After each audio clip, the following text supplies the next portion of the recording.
Welcome on in. It's time for another edition of Friday Night Lights. I'm Mike Fenner. We'll hear from Cameron Nupp shortly. After winning its first District 10 football championship since 2006, General McLean began its journey through the state playoffs this evening on the road. Let's get to Bison Stadium here in Clearfield. Unbeaten Bison home for the Lancers tonight. Lancers marching right down the field to start this one. They score in just 3 plays. Senior quarterback Isaac Zeitz hits junior tight end Jared Corwin on the pitch pass for the game's first points. It's an 11-yard touchdown, 7-0 General McLean. Bison respond. The handoff in the red zone goes to Carter Freeland up the middle. That's a touchdown in the 5-yard area there. 7-7 ball game. Late first quarter, it's Isaac to Jacob, Zeitz to Zeitz on the 9-yard touchdown connection. All reliable, puts GM in front 14-7. Same score mid-second quarter. How about the run game for McLean? Teague Berger, the 6-yard touchdown scamper. Lancers nearly drove the entire length of the field to go up 2 scores. Later in the half, Brady Collins breaking loose. He goes 60 yards to pay dirt. Clearfield back within 1 score. We go into the locker room with it 20-14. McLean in the lead. In the third, Freeland, a 5-yard touchdown run. Bison go up by 1 point here, 21-20 late in the quarter. McLean wide receiver Jacob Zeitz did leave this game due to injury in the fourth, thinking good thoughts for him this evening. The Lancers backed up now at their own 4-yard line. Final 6 minutes down 1, and Isaac Zeitz finds Kyle McConnell, and he goes hero mode. 96 yards to the house for the go-ahead touchdown. 26-21, GM leading it with just more than 5 minutes to play. Clearfield retakes the lead in the final 2 minutes. It's a 10-yard run and a touchdown for Collins. 27-26 on the diving extension there, laying out. And the home team's back in front. Lancers drive all the way down to the 20 to eventually get into position. Here's a 25-yard attempt for a field goal with 15 seconds to play, but the Bison block it. General McLean falls in a heartbreaker. 27-26 to Clearfield to bow out in the PIAA 4A state first round. Jet 24 sports reporter Cameron Nupp has a recap. The dream season for General McLean comes to an end after losing an absolute thriller of a first round of the PIAA playoffs by a final score of 27-26 to Clearfield. I'm very close with those guys. You know, I got great relationships with them. I care a lot about them. But they definitely left their mark on GM, and you know how hard they played, and you know winning the district and first time in 18 years. Records were broken, and then they have nothing to hang their hats on. They're an unbelievable group and unbelievable young men. The Lancers were able to score a 96-yard touchdown to go ahead by a score.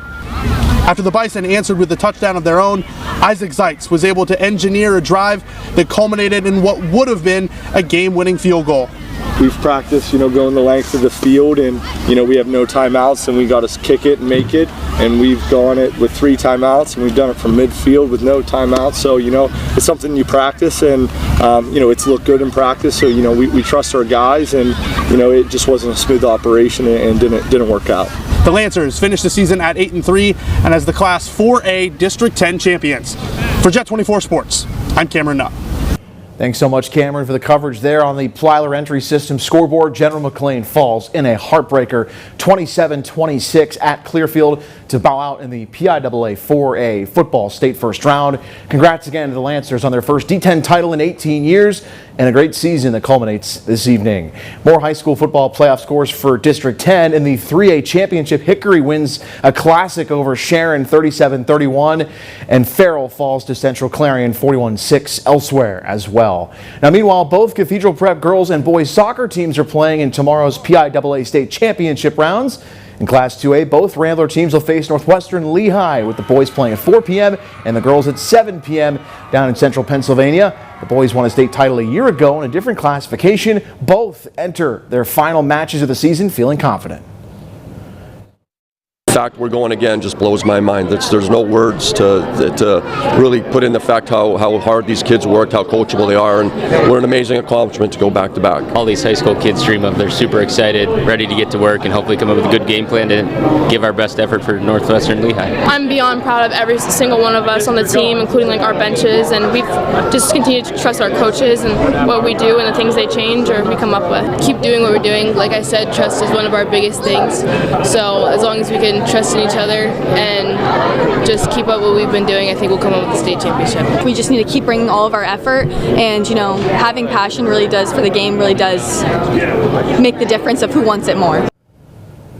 In girls high school volleyball, Corey is set to face Trinity tomorrow in the PIAA 2A state finals. The one-loss Beavers look to knock out an undefeated opponent on the other side when they hit the hardwood at 1 p.m. Saturday at Cumberland Valley. For Coach Kelly Goodsoul's program, it's a moment that took years of building to attain to get back to the state title round, and here's what he thinks about what they need to do to get it done. We got to pass and serve well. We got to. It's the name of the game. If we get the other team out of system by serving tough, like we did tonight, and we pass the ball well, so we can run our full offense, then we'll compete with anybody in the state. And we've known that all year. If we don't pass well, then we're going to get beat. We have different options: middle hitter, outside hitter, right side hitter, and we have different. Yeah, pretty much different options. Just keep playing how we've been playing. We just have to keep fighting, doing, executing our plays and things like that, and just fighting, staying as a team, working as a team. Here's the slate for Saturday's PIAA State Championships in girls volleyball and girls and boys soccer. Again, Corey faces Trinity at 1 p.m. in Mechanicsburg.